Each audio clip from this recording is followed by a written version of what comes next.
പറയാൻ പോകുന്നത് 4 സുഹൃത്തുക്കളുടെ കഥയാണ്. ഒരിക്കലൊരു കാട്ടിൽ 4 സുഹൃത്തുക്കൾ ജീവിച്ചിരുന്നു. എലിയും മുയലും കാക്കയും മാനും ആയിരുന്നു ആ 4 സുഹൃത്തുക്കൾ. 4 പേരും ദിവസവും കാട്ടിൽ ഒരു സ്ഥലത്ത് ഒത്തുകൂടുമായിരുന്നു. അങ്ങനെ പതിവ് പോലെ എലി സുഹൃത്തുക്കളെ കാണാനായി പതിവ് സ്ഥലത്ത് വന്നെത്തി.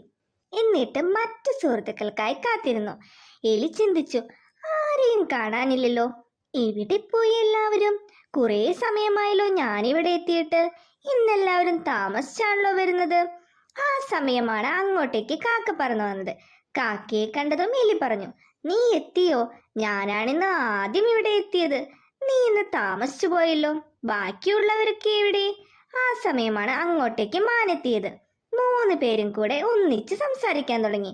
ആ സമയം മാൻ ചോദിച്ചു, 4-ാമൻ എവിടെ?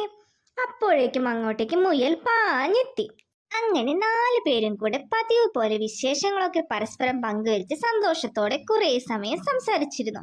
സമയം കടന്നു പോയപ്പോൾ അവർ പറഞ്ഞു, വിശന്ന് തുടങ്ങിയിരിക്കുന്നു, ഇനി നമ്മൾക്ക് തീറ്റ തേടാൻ പോകാം എന്നും പറഞ്ഞു മാൻ കാട്ടിന്റെ മറുവശത്തേക്ക് തീറ്റ തേടാനായി പോയി.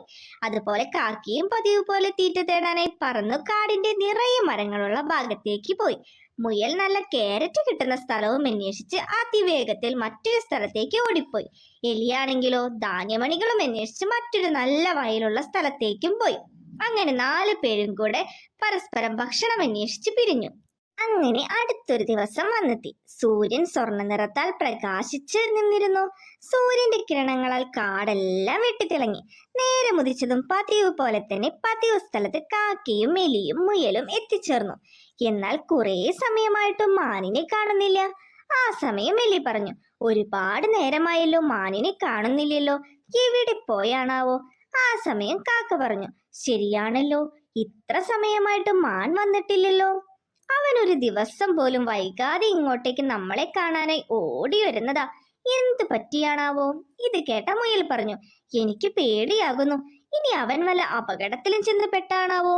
ഒന്ന് പോയി നമുക്ക് നോക്കിയാലോ? ഇത് കേട്ട കാക്ക പറഞ്ഞു, എങ്കിൽ നിങ്ങൾ ഇവിടെ ഇരിക്കി, ഞാൻ വേഗം പറന്നുപോയി നോക്കിയിട്ട് വരാം എന്നും പറഞ്ഞ് മാനിനെ തേടി കാക്ക അവിടെ നിന്നും പറന്നുപോയി. ആ സമയം മുയലും എലിയും പരസ്പരം പറഞ്ഞു, കാക്കയ്ക്ക് മാനിനെ വേഗം കണ്ടെത്താൻ സാധിച്ചാൽ മതിയായിരുന്നു. എന്തോ ഒരു അപകടം മാനിന് പറ്റിയിട്ടുണ്ടെന്ന് ഉറപ്പാണ്. അല്ലേൽ അവൻ ഒരിക്കലും എത്താതിരിക്കില്ല. എന്തായാലും കാക്ക പോയി വരുന്നത് വരെ നമുക്ക് ഇവിടെ തന്നെ ഇരിക്കാം. അവൻ നമ്മുടെ ഉറ്റ സുഹൃത്താ, എങ്ങനെയും അവനെ കണ്ടെത്തണം എന്നും പറഞ്ഞു മുയലും എലിയും കാക്ക മാനിനെയും കൊണ്ടുവരുന്നത് നോക്കി അവിടെ തന്നെ ഇരുന്നു.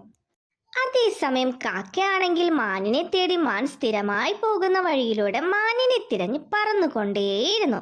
എന്നാൽ കാക്ക എവിടെ നോക്കിയിട്ടും മാനിനെ കാണുന്നില്ല. അതേസമയം മാനാണെങ്കിലോ കാട്ടിൽ മറ്റൊരിടത്ത് വേട്ടക്കാരന്റെ കെണിയിൽ പെട്ടുകിടക്കുകയായിരുന്നു. മാനാണേൽ ആ സമയം ഉറക്കെ കരഞ്ഞുകൊണ്ടിരുന്നു, എന്നെ ആരെങ്കിലും ഒന്ന് രക്ഷിക്കണേ കൂട്ടുകാരെ, എന്നെ രക്ഷിക്കാൻ ഓടി വരണേ. മാൻ കുറേ നേരം അവിടെ കിടന്ന് കരഞ്ഞുകൊണ്ടിരുന്നു. ആ സമയമാണ് അങ്ങോട്ടേക്ക് കാക്ക വരുന്നത്. കാക്ക നോക്കുമ്പോൾ അതാ മാൻ അവിടെ കെണിയിൽ പെട്ടുകിടക്കുന്നു. കാക്ക ആകെ പേടിച്ചു പോയി. കാക്ക ചോദിച്ചു, നിനക്കെന്താ മാനെ പറ്റിയത്? ഇത് കേട്ട മാൻ പറഞ്ഞു, ഇന്ന് ഞാനാണേൽ പതിവ് പോലെ നിങ്ങളെ കാണാനായി വരികയായിരുന്നു. ആ സമയം ദുഷ്ടനായ വേട്ടക്കാരനാണേൽ അവിടെ ഒരു കെണി വെച്ചിട്ടുണ്ടായിരുന്നു. ഞാനാണെങ്കിൽ അറിയാതെ ഈ കെണിയിൽ പെട്ടുപോയി. ഇനി ഞാൻ എന്ത് ചെയ്യും? ഇത് കേട്ട കാക്ക പറഞ്ഞു, നീ വിഷമിക്കേണ്ട, ഞാൻ അവരെ സഹായത്തിനായി വിളിച്ചിട്ട് വരാം എന്നും പറഞ്ഞ് കാക്ക മറ്റു സുഹൃത്തുക്കളുടെ അടുത്തേക്ക് പറന്നുപോയി. ആ സമയം മാൻ ചിന്തിച്ചു, എന്റെ കൂട്ടുകാർ എന്നെ രക്ഷിക്കാൻ എന്തായാലും വരുമായിരിക്കും. വേട്ടക്കാരൻ വരുന്നതിന് മുൻപ് അവർ എൻ്റെ അടുത്തേക്ക് ഓടിയെത്തുമെന്ന് എനിക്ക് വിശ്വാസമുണ്ട്. അവർ എൻ്റെ ഉറ്റ സുഹൃത്തുക്കളാണ്. ഏത് ആപത്തിലും അവർ എൻ്റെ കൂടെ ഉണ്ടാകുമെന്ന് മാൻ ചിന്തിച്ചു. അതേസമയം എലിയും മുയലും കൂടെ ചിന്തിച്ചു, കുറെ സമയമായല്ലോ കാക്ക പോയിട്ട്, ഇനി മാനിനെ കണ്ടെത്താൻ കാക്കയ്ക്ക് സാധിച്ചില്ലേ? ആ സമയം കാക്ക അങ്ങോട്ടേക്ക് എത്തി. കൂട്ടുകാരെ, മാനിനൊരു അപകടം പറ്റി. മാനാണിൽ വേട്ടക്കാരൻ വെച്ച കെണിയിൽ ചെന്ന് വീണു.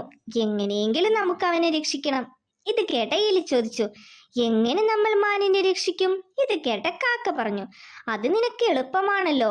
നീ മാൻ അകപ്പെട്ട ആ വല കടിച്ചു കീറി മുറിച്ചാൽ മാത്രം മതി. ആ സമയം മുയൽ ചോദിച്ചു, അത് ശരിയാണ്, പക്ഷേ ഇവൻ എങ്ങനെ പോകും അങ്ങോട്ടേക്ക്? വേട്ടക്കാരൻ വരും മുമ്പ് എത്തേണ്ടേ? ഇത് കേട്ട കാക്ക പറഞ്ഞു, അതിനും ഒരു വഴി എൻ്റെ കയ്യിലുണ്ട്. ഇവനെ എന്റെ പുറത്തിരുത്തി മാനിന്റെ അടുത്തേക്ക് എത്തിക്കാം. നീ ആ സമയം വല കീറി മുറിച്ചാൽ മാത്രം മതി. ഇത് കേട്ട എലി പറഞ്ഞു, അത് നല്ലൊരു ഉപായമാണ്. അതാകുമ്പോൾ നമുക്ക് വേഗത്തിൽ ഇവനെ അവിടെ എത്തിക്കാം. അല്ലേ വേട്ടക്കാരൻ എത്തിയാൽ നമ്മുടെ പ്ലാൻ എല്ലാം തെറ്റിപ്പോകും. മുയൽ പറഞ്ഞു, ഒരു കാര്യം ചെയ്, നിങ്ങൾ ആദ്യം പോയിക്കോളൂ, ഞാൻ പുറകെ നടന്നെത്തിക്കോളാം. ആ സമയം കാക്ക പറഞ്ഞു, ഇനി വൈകിപ്പിക്കാൻ നേരമില്ല, വേട്ടക്കാരൻ വരും മുമ്പ് അങ്ങോട്ടേക്ക് എത്തണം. അങ്ങനെ കാക്ക എലിയെ ഒരുവിധം വേഗം കാക്കയുടെ പുറത്ത് കയറ്റി. അങ്ങനെ ഒരുവിധം കാക്ക എലിയെയും പുറത്ത് കയറ്റി പറ്റാവുന്ന അത്രയും വേഗതയിൽ മാനിന്റെ അടുത്തേക്കായി പറന്നു. കുറെ ദൂരം പറന്നു കഴിഞ്ഞപ്പോൾ ഒരുവിധം ഇരുവരും കൂടെ മാനിന്റെ അടുത്തേക്ക് എത്താറായി. അതേസമയം മുയലാണെങ്കിലോ ഇവരുടെ അടുത്തേക്കായി അതിവേഗത്തിൽ ഇവരുടെ പുറകെ തന്നെ കുറേ ദൂരം ഓടിക്കൊണ്ടേയിരുന്നു. എലിയും കാക്കയും കൂടെ അവിടെ എത്തി നോക്കിയപ്പോൾ മാനത വേട്ടക്കാരന്റെ കെണിയിൽ കിടക്കുന്നു. മാനാണിൽ സുഹൃത്തുക്കളെ കണ്ടപ്പോൾ വളരെയധികം സന്തോഷമായി. മാൻ പറഞ്ഞു, എനിക്കറിയാമായിരുന്നു നിങ്ങൾ തീർച്ചയായും എന്നെ രക്ഷിക്കാൻ ഓടി വരുമായിരുന്നു എന്ന്. ഇത് കേട്ട എലി പറഞ്ഞു, നിന്നെ കാണാതെ ഞങ്ങൾ എത്രമാത്രം വിഷമിച്ചെന്നോ. നിന്നെ ഞങ്ങൾക്ക് രക്ഷിക്കാതിരിക്കാൻ സാധിക്കുമോ? നിനക്ക് എന്ത് ആപത്ത് വന്നാലും ഉറ്റ സുഹൃത്തുക്കളായി ഞങ്ങൾ കൂടെ തന്നെ ഉണ്ടാകും. എന്തായാലും വേട്ടക്കാരൻ വരും മുൻപ് വല മുറിച്ചു മാറ്റാം എന്നും പറഞ്ഞ് എലി വല മുഴുവൻ കീറി മുറിച്ചു. ശേഷം 3 പേരും കൂടെ പറഞ്ഞു, ഇനി നമുക്ക് ഇവിടെ അധികം നേരം നിൽക്കണ്ട, ആ വേട്ടക്കാരൻ വരുന്ന സമയമായിട്ടുണ്ട്, അയാൾ എത്തും മുമ്പ് നമുക്ക് ഇവിടെ നിന്നും രക്ഷപ്പെടാം എന്നും പറഞ്ഞ് 3 പേരും കൂടെ അവിടെ നിന്നും ഓടി രക്ഷപ്പെട്ടു. അങ്ങനെ കുറേ സമയം കഴിഞ്ഞു പോയി. ആ സമയമാണ് മാനിനെ പിടിക്കാനായി മാനുള്ള സ്ഥലത്തേക്ക് വേട്ടക്കാരൻ നടന്നു വന്നിരുന്നത്. വേട്ടക്കാരൻ മാനിനെ പിടിക്കാനുള്ള ആർത്തിയിൽ മാൻ കിടന്ന സ്ഥലത്ത് എത്തി നോക്കിയപ്പോൾ അതാ മാനിനെയും കാണുന്നില്ല, വലയും കാണുന്നില്ല. ഇത് കണ്ടതും വേട്ടക്കാരന് ദേഷ്യം വരാൻ തുടങ്ങി. വേട്ടക്കാരൻ ചിന്തിച്ചു, എന്നെ പറ്റിക്കുന്നോ?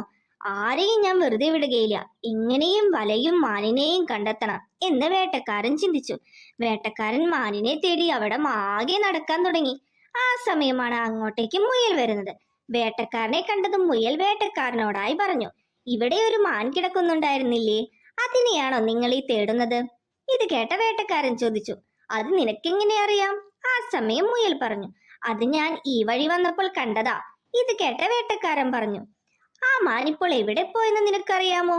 ഇത് കേട്ട മുയൽ പറഞ്ഞു, ആ മാൻ ആ വലയും കൊണ്ട് അപ്പുറത്തുള്ള പാറമുകളിലേക്ക് പോകുന്നത് ഞാൻ കണ്ടിരുന്നു, അവിടെ പോയി നോക്കിയാൽ എന്തായാലും കാണാൻ സാധിക്കും എന്നും പറഞ്ഞ് മുയൽ അവിടെ നിന്നും പോയി. ഇത് കേട്ട വേട്ടക്കാരൻ ചിന്തിച്ചു, മുയൽ പറഞ്ഞതിന് ശരിയാകുമോ?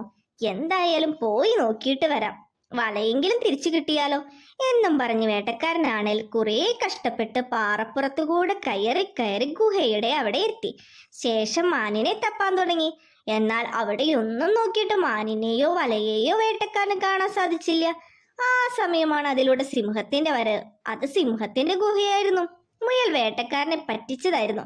സിംഹത്തിന്റെ മുന്നിൽ എത്തിപ്പെട്ട വേട്ടക്കാരന്റെ കഥ പറയണ്ടല്ലോ. അതേസമയം 4 സുഹൃത്തുക്കളും കൂടെ വീണ്ടും പതിവ് സ്ഥലത്ത് എത്തിച്ചേർന്ന് മുയൽ വേട്ടക്കാരനെ പറ്റിച്ചതും പറഞ്ഞ് ചിരിച്ച് സന്തോഷത്തോടെ സമയം ചിലവഴിച്ചു. അങ്ങനെ ഒരുപാട് കാലം അവർ നല്ല സുഹൃത്തുക്കളായി ജീവിച്ചു. ഈ കഥ കൂട്ടുകാർക്ക് എല്ലാവർക്കും ഇഷ്ടമായോ? ഈ കഥയിൽ നിന്നും കൂട്ടുകാർക്ക് എന്താണ് മനസ്സിലായത്? ഏതു അപകടഘട്ടത്തിലും കൂടെ നിന്ന് സഹായിക്കുന്നവരായിരിക്കും നമ്മുടെ ആത്മാർത്ഥ സുഹൃത്തുക്കൾ. ഈ കഥ കൂട്ടുകാർക്ക് എല്ലാവർക്കും ഇഷ്ടമായെങ്കിൽ തീർച്ചയായും ലൈക്ക് ചെയ്യുക, ഷെയർ ചെയ്യുക, സബ്സ്ക്രൈബ് ചെയ്യുക.